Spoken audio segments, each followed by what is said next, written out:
ఇవాళ చూడండి, ఇవాళ క్యాబినెట్ జరిగింది 13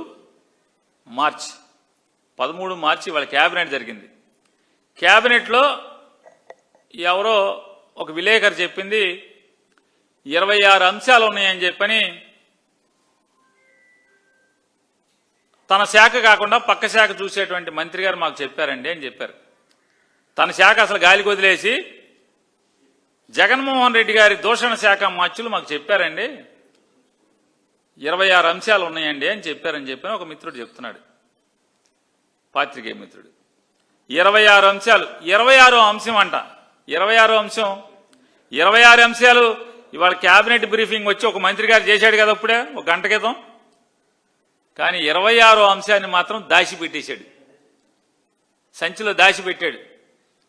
26 అంశం ఏంటయ్యా అంటే,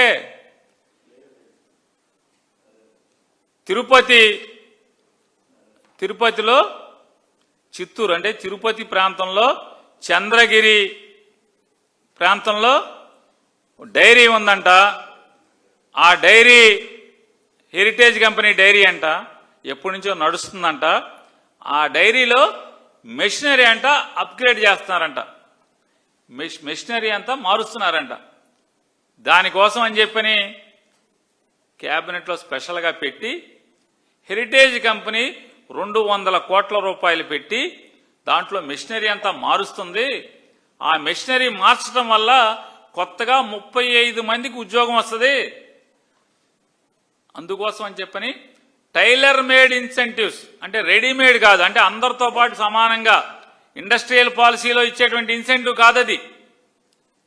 స్పెషల్గా టైలర్ మేడ్ అంటే చంద్రబాబు నాయుడు గారికి సపరేట్గా బట్టలు కుట్టించుకుంటారు అనమాట. అటు హెరిటేజ్ కంపెనీకి సపరేట్గా ఇన్సెంటివ్ కుట్టిస్తారు, టైలర్ మేడ్ ఇన్సెంటివ్. ఇది నా మాట కాదు, ప్రభుత్వం మాట, క్యాబినెట్ ఆమోదించిన మాట. హెరిటేజ్ కంపెనీ కోసం టైలర్ మేడ్ ఇన్సెంటివ్స్ చూడండి, రెడీమేడ్ ఇన్సెంటివ్స్ కాదు, పాలసీ ఇంటెన్సివ్ కాదు, ఇన్సెంటివ్స్ కాదు, టైలర్ మేడ్ ఇన్సెంటివ్స్. ఇది మాత్రం చెప్పలా, మింగేశారు మంత్రి గారు. చెప్పలా పాపం, ఎందుకు చెప్పరా? మా తెరిచిన పుస్తకం అని చెప్తున్నారుగా, ఈ పేజీ తెరవరా అసలు? చెప్పాలిగా. 200 కోట్ల రూపాయలు చూడండి, దాంట్లో గమ్మత్తు, దాంట్లో రాస్తారు అంటే మామూలుగా ఆబ్జెక్టివ్స్ రాస్తారుగా. ఏంటి అసలు మన ప్రభుత్వానికి లాభం ఏంటి, రాష్ట్ర ప్రజలకు లాభం ఏంటంటే, ఆంధ్రప్రదేశ్ రాష్ట్ర ప్రజలకంట హెరిటేజ్ కంపెనీ నారా చంద్రబాబు నాయుడు గారి కుటుంబం జీవనోపాధి కోసం చేసేటువంటి వ్యాపారంలో భాగమైనటువంటి ఎప్పటి నుంచో దశాబ్దాలుగా, అంటే ఒక 20 ఏళ్ల క్రితం, 25 ఏళ్ల క్రితం, 30 ఏళ్ల క్రితం పెట్టిన ఫ్యాక్టరీ మిషనరీ మారుస్తున్నారంట. దానివల్ల ఆంధ్ర రాష్ట్ర ప్రజలకు ఏంటయ్యా లాభం, ఈ దేశ ప్రజలకు ఏంటయ్యా లాభం అంటే, ఫ్లేవర్డ్ పాలు అంటే సువాసనలు కలిపిన పాలు 131% ఉత్పత్తి అదనంగా జరుగుద్దంట, ప్రజలకి మేలు. చూడండి విచిత్రం, ఎవడన్నా నవ్వుతాడని కూడా సిగ్గులే, అందుకే నవ్వుతారని సిగ్గేసి చెప్పలే ఇవాళ క్యాబినెట్ బ్రీఫింగ్లో. 131% ఫ్లేవర్డ్ మిల్క్ ప్రజలకి సౌలభ్యంలోకి వస్తాయంట. పన్నీరు 400% పన్నీరు అదనంగా వస్తుందంట, అది ప్రజలకు లాభం అంట. దానికోసం అని చెప్పని కొత్తగా ఇన్సెంటివ్స్ అనేటువంటి బట్టలు కుట్టించి హెరిటేజ్కి వేస్తారంట. టైలర్ మేడ్ ఇన్సెంటివ్స్ వాళ్ళ క్యాబినెట్ ఆమోదం.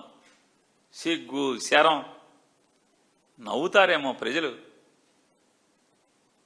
అంతకితమేమో మజ్జిగ సప్లై చేశారు, తోఫాలో సంక్రాంతి కానుకల్లో అన్నీ సప్లై చేస్తారు హెరిటేజ్ నుంచి.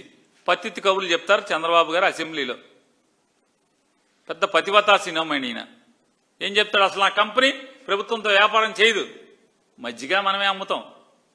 వేసవకాలంలో 2014-19లో వేసవకాలంలో రోడ్డు మీద వెళ్ళే ప్రజలు వడగాల్పులతో రోడ్ల మీద పడిపోయి చచ్చిపోతారేమో అని చెప్పని మజ్జిగ పంచి పెడతారంట రోడ్ల మీద. దానికి కోట్ల రూపాయలు నిధులు రిలీజ్ చేస్తారు, కలెక్టర్లకు ఆదేశాలు ఇస్తారు. కలెక్టర్లు కింద జిల్లా అధికారులకు ఆదేశాలు ఇస్తారు, హెరిటేజ్ కంపెనీ మీరు మజ్జిగ కొని పంచిపెట్టండి అని. అంటే ఆ హెరిటేజ్ మజ్జిగ తాగితే వడగాల్పు తగలదు. విజయాది కొన్నా, ఇంకేది కొన్నా, సంగంది కొన్నా, ఎవరిది కొన్నా వడగాల్పు తగులుతుంది, పడిపోతారు.